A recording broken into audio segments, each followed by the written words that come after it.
दोस्तों, एक शाम मुझे जितेंद्र का कॉल आया। फोन पर बात हुई तो पता चला कि उन्होंने नया कंस्ट्रक्शन का काम लिया है। तकरीबन 7-8 महीने का काम है, जिसके लिए मुझे सारे साथियों को लेकर 1-2 दिन के भीतर मंडोरी पहुंचना है। बात होने के बाद मैंने सारे साथियों को खबर दे दी और जाने के लिए तैयार रहने को कहा। और जैसे जितेंद्र ने कुछ पैसे भेजे तो हम 7 जने निकल गए मंडोरी के लिए, जिसके लिए हमने रात के 1:30 बजे की मुनांतो शताब्दी पकड़ी। रात के वक्त जनरल क्लास में इतनी भीड़ नहीं थी जितनी अमूमन होती है। हम में से कुछ को तो सीट भी मिल गई। अब बस 9 घंटे का सफर हमें तय करना था। कुछ देर में हम भी बाकी पैसेंजर की तरह वहीं पर सो गए, पर कुछ देर के बाद ही मेरी आंख खुल गई। दरअसल मुझे ढोल ताशे की आवाज सुनाई दे रही थी और जब मैंने ट्रेन की खिड़की से बाहर की ओर झांका तो मैंने पाया कि कुछ लोग बगल वाली पटरी पर नाच गा रहे हैं। अभी मैं उन सबको एकटक देख ही रहा था कि तभी उनमें से एक की नजर मेरे पर पड़ गई। पता नहीं क्यों, जैसे उसकी नजर मेरे पर पड़ी कि तभी मेरा पूरा शरीर सुन्न सा पड़ने लगा और घबराहट होने लगी। मैं फौरन ही नीचे बैठ गया और मेरे नीचे बैठते ही मेरा दम बुरी तरह से घुटने लगा। मैं अपने साथी को आवाज देना चाहता था, पर मुझसे कुछ निकल ही नहीं रहा था। वहीं अब दम घुटने के कारण मैं छटपटाने लगा। फिर अचानक ही सब कुछ नॉर्मल हो गया और जब मैंने ध्यान दिया तो मैंने पाया कि अब वो ढोल ताशे की आवाज अब आनी बंद हो गई है। वैसे तो मेरी हिम्मत नहीं हो रही थी कि मैं एक नज़र बाहर की तरफ झांक लूं, पर जब मैंने किसी तरफ बाहर देखा तो अब वहां कोई नहीं था। फिर इसी बीच ट्रेन एक झटके के साथ खुल गई। ट्रेन के वहां से निकलने के बाद मैं अभी भी बेहद डरा हुआ था और जब ये बात मैंने अपने साथियों को जगाकर बताई तो वो सारे मेरे पर हंसने लगे। उनमें से किसी को भी मेरी बात पर बिल्कुल भी यकीन नहीं हुआ, तो मैं भी अपना मुंह बंद करके चुपचाप करके बैठ गया। रात तो गहराती जा रही थी, पर अब मेरी नींद मेरी आंखों से कोसों दूर जा चुकी थी। इसी बीच जब मुझे टॉयलेट लगी तो मैंने दीपांकर को उठाया और साथ में जाने को कहा। दीपांकर उठा और मेरे साथ चल पड़ा और ट्रेन की गेट पर जाकर खड़ा हो गया। अब मैं टॉयलेट करने चला गया और जब मैंने टॉयलेट से बाहर निकलने के लिए जैसे ही दरवाजा खोला तो मुझे वही लोग टॉयलेट के बाहर नजर आए जो मुझे पटरों पर ढोल ताशे बजाते दिखे थे। मैंने तुरंत ही दरवाजा बंद कर लिया और वहीं चुप करके बैठ गया। अभी मैं टॉयलेट में बैठे हुए ये सोच ही रहा था कि यहाँ से कैसे निकलो कि तभी दीपांकर ने आवाज देते हुए कहा, अरे क्या यार, पूरी रात टॉयलेट में बिताने का इरादा है क्या? दीपांकर की आवाज सुनकर मेरे में थोड़ी सी जान आई और मैं फौरन ही दरवाजा खोलकर टॉयलेट से बाहर आया, पर बाहर तो दीपांकर था ही नहीं। दीपांकर को बाहर ना पाकर मैं अपने दोस्तों की तरफ दौड़ा और जब मैं अपने दोस्त के पास पहुंचा तो वो सारे सो रहे थे, पर दीपांकर वहां पर नहीं था। मैंने बाकियों को जगाकर दीपांकर के बारे में बताया तो वो पांचों ये बोलकर वापस से सो गए कि यहीं कहीं होगा, थोड़ी देर में आ जाएगा। और भला ऐसा कैसे हो सकता था? हम चालू डिब्बे में सफर कर रहे थे, जिससे बाहर जाने के लिए डिब्बे से बाहर उतरना पड़ता, पर ट्रेन तो अभी पूरी रफ्तार में ही चल रही थी। मुझे तो यह एहसास हो गया था कि दीपांकर किसी बड़ी मुसीबत में है और उसका लौटना इतना आसान नहीं होने वाला। अभी मेरे मन में बुरे बुरे ख्याल आ ही रहे थे कि तभी ट्रेन एक हल्के से झटके के साथ धीमी होने लगी और जब मैंने बोगी की खिड़की से बाहर देखा तो मैंने पाया कि अभी ट्रेन किसी बस्ती के एक ओर से गुजर रही है और ट्रेन धीमे होते होते रुक गई। वैसे तो ये स्टेशन नहीं था, पर पटरियों की एक तरफ कोई छोटी सी बस्ती थी जहाँ अभी गहरी खामोशी और अंधेरेपन के अलावा कुछ और महसूस ही नहीं हो रहा था। अभी मेरी नजरें उस बस्ती की तरफ और मेरा दिमाग दीपांकर के बारे में सोच रहा था कि तभी दीपांकर की आवाज मुझे सुनाई पड़ी, जो मुझे पुकारते हुए कह रहा था कि त्रिलोकी अंदर क्या कर रहा है, चल बाहर आ। दीपांकर की आवाज सुनकर मेरे पूरे बदन में एक सिरहन सी दौड़ गई। मुझे यकीन नहीं हो रहा था कि यह सच में दीपांकर की ही आवाज है। अभी मैं चुपचाप दीपांकर की आवाज ही सुन रहा था कि तभी मैं अपने आप ही बोगी के गेट की तरफ जाने लगा। अपने आप को बोगी की तरफ जाता देख मैंने अपने साथियों को आवाज देकर उन्हें उठाने की कोशिश की, पर मेरे मुंह से आवाज ही नहीं निकल रही थी। मैं लगातार बोगी के गेट की तरफ खिंचता चला गया और जब मैं बोगी के गेट पर पहुंचा तो मैंने पाया कि सच में दीपांकर बाहर खड़ा है, पर वो अकेला नहीं था। दीपांकर के साथ वही ढोल ताशे वाले लोग थे जिन्हें देखकर मेरी फटी पड़ी थी। और जब उन लोगों में से एक ने दीपांकर की आवाज में बोला, अरे भाई चल त्रिलोकी, हमें देर हो रही है। ये देखकर तो मैं समझ गया कि अब मेरी जिंदगी का सफर यहीं पर खत्म हुआ समझो कि तभी ट्रेन एक झटके के साथ खुल पड़ी। ट्रेन के खुलते ही मेरे हाथ पैर मेरे कंट्रोल में आ गए और मैं तुरंत ही वापस से अपने साथियों के पास भागा और उन्हें उठाकर फिर से उन्हें सारी बात बताई। इस बार उन पांचों को मेरी हालत देखकर थोड़ा थोड़ा यकीन हो गया कि मैं जो कुछ भी कह रहा हूँ वो कोई मजाक नहीं है। उन पांचों ने डिसाइड किया कि अगले स्टेशन पर उतरकर दीपांकर की मिसिंग रिपोर्ट रेलवे पुलिस को देंगे। वहीं मैं अभी भी डर से कांपे जा रहा था। पता नहीं वो कौन लोग थे और क्या चाहते थे। मेरी हालत देखकर वो पांच भी मेरे साथ बैठे रहे जब तक कि अगला स्टेशन नहीं आ गया था। और जब 1 बजे के करीब मिंटूर नाम का स्टेशन आया तो हम सारी ट्रेन से उतरे। रेलवे पुलिस को दीपांकर की मिसिंग रिपोर्ट देने के लिए अभी हम 6 जने रेलवे पुलिस के ऑफिस की तरफ बढ़ रहे थे कि तभी मेरी नजर वहीं प्लेटफार्म के पास बैठे कुछ लोगों पर पड़ी जो कुछ उसी तरह के वेशभूषा मतलब कि कुछ वैसे ही कपड़े पहने हुए थे जिनके पास अभी दीपांकर है। यहाँ तक कि उनके पास भी वैसे ही ढोल ताशे थे। और ये बात जब मैंने अपने साथियों को बताई तो वो पांचों थोड़ा डर गए और बोले, कहीं ये सारे भी उसी गैंग के आदमी हुए तो हम सब भी खामखा लपेट में आ जाएंगे। इनसे उलझने से तो अच्छा है पुलिस को सारी बात बता देते हैं और फिर पुलिस अपने हिसाब से निपट लेगी। उन पांचों की बात से ये साफ जाहिर हो रहा था कि उन्हें ये लग रहा था कि दीपांकर को किसी गुंडे बदमाश की गैंग ने अगवा किया है, जबकि ये मामला कहीं ज्यादा पेचीदा और समझ से कोसों दूर था। पता नहीं क्यों मुझे लगा कि ये लोग कोई ना कोई मदद जरूर करेंगे और ये सोचकर मैं उनके पास गया और उनसे सारी बात की। मेरी बात सुनने के बाद वो सारे एक दूसरे का चेहरा देखने लगे। उन सबके चेहरों से ये पता चल रहा था कि उन्हें सच में उन लोगों के बारे में कुछ तो मालूम है। फिर कुछ देर के खामोशी के बाद उनमें से एक बोला, अब तुम अपने दोस्त को भूल जाओ, वो अब कभी नहीं लौटेगा और तुम भी जल्दी अपने दोस्त के पास ही पहुंच जाओगे। अभी वो आदमी ये दिल दहला देने वाली बात कर ही रहा था कि तभी मेरे बाकी के पांचों साथी भी वहां पर आ गए और उनके वहां आते उन आदमियों ने कहा, ये कौन है? जिस पर मैंने कहा कि ये पांचों मेरे साथी हैं। मेरे इतना कहते ही उस आदमी ने पूछा, क्या इनमें से भी किसी ने उन लोगों को देखा है? जिस पर मैंने जवाब देते हुए कहा, नहीं, ये तो उस वक्त घर ही नींद में सो रहे थे। मेरे ये कहने के बाद उस आदमी ने मेरे पांचों दोस्तों से कहा, तुम्हारी किस्मत अच्छी है जो तुम्हारी नज़र उन लोगों पर नहीं पड़ी, पर अगर तुम पांचों इसके साथ रहे तो तुम्हारी अच्छी किस्मत को भी बुरी किस्मत में बदलने में ज़्यादा वक्त नहीं लगेगा। अगर तुम पांचों अपनी जान की सलामती चाहते हो तो जितनी जल्दी हो सके इससे दूर चले जाओ। उस आदमी की चेतावनी सुनने के बाद मेरे 5 साथियों के चेहरों पर 12 बज गए। उन पांचों में से 3 तो उसकी बात सुनते ही बिना कुछ बोले वापस से ट्रेन में चढ़ गए, पर गोपाल और अनिरुद्ध नहीं गए। गोपाल अनिरुद्ध को अभी भी मेरे साथ खड़ा देखकर वो आदमी एक बार फिर बोला, तुम दोनों को अपनी जान प्यारी नहीं है क्या? जिस पर दोनों ने एक साथ बोला, नहीं। गोपाल और अनिरुद्ध के जवाब सुनने के बाद वो आदमी बोला, मुझे ये तो पता नहीं कि तुम दोनों ने क्या सोचकर ये फैसला लिया है, पर मैं ये बता दूं, आगे जो होगा, अगर तुम तीनों उससे भगवान की कृपा से बच भी गए तो भी तुम आज की रात को हर रात महसूस करोगे। अब तक उस आदमी ने जो कुछ भी कहा तो उससे हम अंदर से और भी टूट गए। मैंने उस आदमी से कहा, मुझे ये तो पता है कि खतरा बहुत बड़ा है और शायद इसका अंत भी बहुत भयानक हो, पर क्या आप कोई रास्ता बता सकते हैं जिसके जरिए मैं अपनी जान पर आई इस आफत से बच सकूं? इस पर उस आदमी ने कहा, हाँ, एक रास्ता तो है। फिर उसने कहा, अभी तुम्हें वो सारे लोग दोबारा दिखेंगे और जब वो दिखेंगे तो तुम्हारा तुम पर कोई काबू नहीं रहेगा जब तक तुम्हारी आंख खुली रहेगी। और फिर आगे उस आदमी ने बताया कि पहले वो तुम्हें अपनी बस्ती में ले जाएंगे और 9वें दिन तुम्हारी जान लेंगे। जब तुम उस बस्ती में पहुंचोगे तो तुम्हें उस बस्ती में एक ऐसा घर दिखेगा जिसमें रोशनी होगी। बस तुम्हें किसी तरह उस घर में पहुंचना है। उसके बाद तुम्हें आगे क्या करना है ये अपने आप पता चल जाएगा।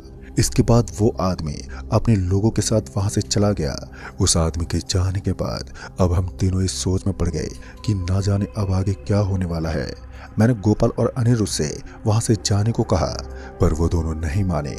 इसी बीच मुझे टॉयलेट लगी तो मैं गोपाल और अनिरुद्ध को प्लेटफार्म पर ही छोड़कर टॉयलेट करने चला गया। अभी मैं स्टेशन के वॉशरूम में घुसा ही था कि तभी मुझे फिर से वही ढोल ताशे की आवाज सुनाई पड़ी और जब मैं टॉयलेट से बाहर आया तो वही लोग मेरे सामने खड़े थे। उन पर नजर पड़ते ही मैं एकदम से चमसा गया और मेरी जुबान एक बार फिर बंद पड़ गई। देखते ही देखते मैं अपने आप उनके साथ साथ चलने लगा और फिर कुछ ही देर में मैं उन लोगों के साथ स्टेशन से काफी दूर चला आया। वो लोग बीच बीच में रुककर नाचने गाने लगते और मैं उनके बीच चुपचाप खड़ा रहता। रात तो पहले ही काफी हो चुकी थी वक्त का कोई अंदाजा नहीं था सिवाय इसके कि ये वक्त मेरी जिंदगी का सबसे बुरा वक्त है। फिर कुछ देर बाद मैं उन लोगों के साथ उसी बस्ती में पहुंचा जिस बस्ती को मैंने ट्रेन से देखा था। पूरी की पूरी बस्ती वीरान पड़ी थी। सभी घर के दरवाजे खुले हुए थे और उन घरों में मातम पसरा हुआ था। अभी मैं उन घरों को ही देख रहा था कि तभी मैं अचानक ही दौड़ पड़ा और उन घरों में से एक घर के अंदर चला गया। जैसे मैं उस घर के अंदर पहुंचा तो मैंने देखा कि उस घर में पहले से ही दीपांकर बैठा हुआ है। अभी दीपांकर पर मेरी नजर पड़ी ही थी कि तभी मैं भी अपने आप दीपांकर के बगल में जाकर ठीक उसी तरह बैठ गया। हालांकि हम दोनों एक दूसरे को देख रहे थे, पर ना तो दीपांकर कुछ बोल पाया और ना ही मैं। डर तो लग ही रहा था, पर अगर मैं डरता ही रहता तो मौत से मुलाकात हो जाती। ऐसे में जरूरी था कि पहले अपने डर पर काबू करते हुए अपने दिमाग के घोड़े दौड़ाएं। अब तक मुझे ये तो समझ में आ गया था कि हम दोनों उन लोगों के कंट्रोल में हैं, पर जब ये याद आए कि स्टेशन वाले आदमी ने कहा था कि जब तक आंखें खुली हैं तब तक हमारा शरीर उनके कंट्रोल में है, मतलब कि अब मैं अपनी आंखें बंद कर लूं तो मैं अपनी मर्जी से चल फिर सकता हूँ। ये सोचकर जब मैंने अपनी आंखें बंद करके वहां से उठने की कोशिश की तो सच में ही मैं उठ गया। मतलब कि उस स्टेशन वाले आदमी ने जो भी कहा था सही कहा था। मैंने फिर अपनी आंखें बंद ही रखी और दीपांकर को ये राज की बात बताते हुए कहा, भाई हमारे पास अभी भी एक मौका है यहाँ से बचकर निकलने का, तू बस थोड़ी हिम्मत रख। ये बोलने के बाद जब मैंने अपनी आंखें खोली तो दीपांकर वहां से गायब था। वहीं मैंने जैसे ही अपनी आंखें खोली तो वापस से वैसे ही बैठ गया जैसे पहले बैठा था। मतलब कि फिर से मेरा शरीर मेरे काबू से बाहर हो गया था। वहीं मैं ये सोच रहा था कि दीपांकर कहाँ चला गया। अभी मैं उस कमरे में अकेला बैठा यही सोच रहा था कि तभी उस कमरे के सामने से वो सारे लोग दीपांकर को मारते ले गए। मैंने उठकर बाहर जाना तो चाहा पर उठ नहीं पाया और तभी मेरी आंखों के आगे पूरा नीला नीला हो गया। अब मुझे आंखों के आगे छाए नीलेपन के साथ साथ सुनाई भी देना बंद हो गया था। वो एक बड़ा ही अजीब एहसास था जो मैंने पहले कभी महसूस नहीं किया था, जिस वजह से मेरा दिल जोरों से धड़कने लगा और ये तब तक चलता रहा जब तक कि मुझे फिर से दिखाई और सुनाई नहीं देने लगा। और जब मुझे दिखाई और सुनाई देने लगा तो अब मैं बिना वक्त गवाए वहां से निकलने के बारे में सोचने लगा। जैसा कि उस स्टेशन वाले आदमी ने कहा था कि मुझे एक ऐसा घर ढूंढना है जिसमें रोशनी हो, तो सबसे पहले तो मैंने कमरे में बैठे बैठे दरवाजे तक का अंदाजा लगाया और आंखें बंद करते ही मैं उठा और दरवाजे की तरफ बढ़ा। आंखें बंद करके जैसे तैसे मैं आंखें बंद करके दरवाजे तक तो पहुंच गया और मैंने फिर से आंखें खोली और बाहर की तरफ एक नजर दौड़ाई और फिर आंखें मीच ली और एक बार फिर अंदाजा लगा के उस कमरे से बाहर निकल गया। और ऐसे ही मैं बीच बीच में आंखें खोलता और फिर आंखें बंद करके आगे बढ़ जाता।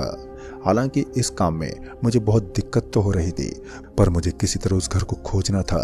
भागते भागते मैं शायद उस बस्ती के चौक पर आ गया। चौराहे पर पहुंचने के बाद जब मैंने कुछ देर के लिए फिर से अपनी आंखें खोली तो उन 4 रास्तों में से एक रास्ते के अंत में थोड़ी रोशनी सी नजर आई। मैंने फौरन ही रास्ते का अंदाजा लगा लिया और झट से अपनी आंखें बंद करके उस तरफ चल पड़ा। अभी शायद से मैं 50 से 60 कदम ही चला था कि तभी मुझसे कोई बहुत जोर से टकरा गया। उसके टकराते ही मैं नीचे गिर पड़ा। फिर गिरने के बाद मैंने अपनी आंख तो खोली ये देखने के लिए कि आखिर मुझे किस तरफ जाना है, क्योंकि मुझे ये तो पता ही था कि ये कोई आम जगह नहीं है। पर अब ऐसा लग रहा था कि मैं उस रास्ते पर अकेला नहीं चल रहा हूँ। कई कदमों की आवाज और आसपास किसी के साथ चलने का एहसास साफ साफ हो रहा था। मैं आंखें बंद किए बस अंदाजन उसी रास्ते की तरफ बढ़ता जा रहा था जिधर मुझे रोशनी दिखी थी। पर जब चलते समय मैं किसी दीवार से टकरा गया तो मैंने फिर से रास्ता देखने के लिए अपनी आंखें खोली। आंख खुली तो पता चला कि बस 2 घरों के बाद ही वो रोशनी वाला घर है। मैंने फिर से आंखें बंद की पर उस रास्ते से आगे बढ़ गया और फिर जब मैंने आंखें खोली तो मैं ठीक उस घर के सामने खड़ा था। मैं फौरन ही अपने आंखें बंद किए उस घर में घुस गया। उस घर में घुसने के बाद भी मेरी हिम्मत नहीं हो रही थी कि मैं अपनी आंखें खोल लूं, पर जब किसी आदमी ने आवाज देते हुए कहा, अब डरने की कोई बात नहीं है, तुम यहाँ अपनी आंखें खोल सकते हो, तो डरते ही सही मैंने अपनी आंखें खोली। आंखें खोलते सामने मुझे एक आदमी नजर आया जिसकी दोनों आंखें नहीं थी। उनकी आंखों की जगह पर बस 2 गहरे गड्ढे थे। उन्हें देखने के बाद मैं बोला, आप कौन हैं और ये सब लोग कौन हैं? जिस पर उस आदमी ने बोला, मैं कौन हूँ और वो लोग कौन हैं, ये जानने से बेहतर है तुम ये पूछो कि तुम यहाँ से सही सलामत कैसे निकलोगे। ये सुनते ही मैंने हाथ जोड़ते हुए कहा, आप मुझे बता सकते हैं तो प्लीज बताइए ना। इस पर वो बिना आंखों वाला आदमी बोला, तुम्हें अपनी दोनों आंखें यहीं छोड़कर जाना होगा, नहीं तो तुम कभी भी यहाँ से निकल नहीं पाओगे। ये सुनते ही मेरे कान एकदम से खड़े हो गए। मुझे तो एक पल को लगा कि यही आदमी सारे फसाद की जड़ है, तभी तो ऐसी बात कर रहा है। उसकी बात सुनकर मुझे ये समझ में नहीं आ रहा था कि मैं उस पर गुस्सा करूं या फिर चुपचाप अपनी आंखें निकाल दूं। कुछ देर खामोश रहने के बाद जब मैंने बोला, मगर आंखें क्यों, आंखों में ऐसा क्या है? इस पर उस आदमी ने कहा, आज से 50 साल पहले ये बस्ती गुंडकों की बस्ती हुआ करती थी, जो लोगों का नाच गा के मनोरंजन किया करते थे। और जब उस रोज कबीले वाले एक बड़े धन्ना सेठ के यहाँ उनके मनोरंजन के लिए गए तो वो सेठ और उसके दूसरे साथी नाच गाने ढोल ताशे से खुश नहीं हुए। उल्टा उन लोगों ने बहुत ही बदसलूकियां की और जब गुंडकों ने आवाज ऊंची की तो उन्हें बेरहमी से मारा। उस वक्त वहां और भी लोग मौजूद थे। ये तो सबको पता था कि जो हो रहा है वो सरासर गलत हो रहा है, पर फिर भी सबने अपनी निगाहें नीचे ही रखी। वो वहां बड़ी बेरहमी से मार दिए गए, पर उन सब ने मरते मरते कहा, आज हमें देखकर भी अनदेखा कर दिया। याद रहे, कल अगर गलती से भी किसी ने हमें नाचते गाते देख लिया तो हमारी तरह ही तड़पोगे। कहते हैं वो सारे 9 दिनों तक तड़पते ही रहे और 9वें दिन उनकी लाशों को जंगल में फेंकवा दिया गया। उसके कुछ महीनों बाद अचानक ही सूरज ढलते ढोल ताशे और नाच गाने की आवाज लोगों को सुनाई देने लगती और जो वो आवाज सुनकर उनके पास पहुंच जाता वो फिर वापस नहीं लौटता। 9 दिनों तक तरसाने के बाद वो गुंडकों की आत्मा उसे भी मार देती। मैंने भी उन्हें देखने की गलती कर दी थी और जब मुझे समझ में आएगी जब तक मेरी आंखें रहेंगी तब तक ये मेरा पीछा नहीं छोड़ेंगी, लिहाजा मैंने अपने हाथों से अपनी दोनों आंखें फोड़ ली। उसकी ये बात सुनकर मैं तो दंगी रह गया। मुझे अभी भी उसकी बातों पर जरा सा भी यकीन नहीं हो रहा था। मैं वहीं चुपचाप बैठ गया। मुझे लगा था कि यहाँ पहुंचने पर कोई रास्ता मिल जाएगा, पर ऐसा कुछ नहीं हुआ। अब मुझे ही कोई रास्ता खोजना था यहाँ से बाहर जाने का। अभी मैं उस घर के एक कोने में बैठे बैठे इसी जोड़ तोड़ में लगा था कि उनके चंगुल से जान कैसे छुड़ाएं कि तभी मुझे चीखें सुनाई देने लगी। जब मैंने उन चीखों को ध्यान से सुना तो मुझे लगा कि वो चीखें दीपांकर की है। दीपांकर की वो इतनी दर्दनाक चीखें थी कि उन चीखों को सुनकर एक बार फिर मेरे हाथ पर कपकपाने लगे। मैंने सोच लिया कि जैसे ही सुबह होगी मैं यहाँ से भाग जाऊंगा। वो पूरी रात तो दीपांकर की चीखें सुनते भी थे और जब सुबह हुई तो मैं उस घर के दहलीज पर आकर बाहर झांका। बाहर रात की तरह ही सन्नाटा पसरा हुआ था। पूरे रास्ते में खून और हड्डियां जगह जगह फैली हुई थी। मैंने भगवान का नाम लिया और उस घर से निकलकर भागा, पर जैसे मैं उस घर से बाहर निकला तो मैंने पाया कि मैं उस ओर नहीं भाग रहा हूँ जिधर मैं जाना चाहता था। मतलब कि फिर से मेरे ऊपर उन्हीं आत्माओं का कंट्रोल हो गया था। मैंने फौरन ही अपनी आंखें बंद की और फिर से आगे बढ़ने लगा।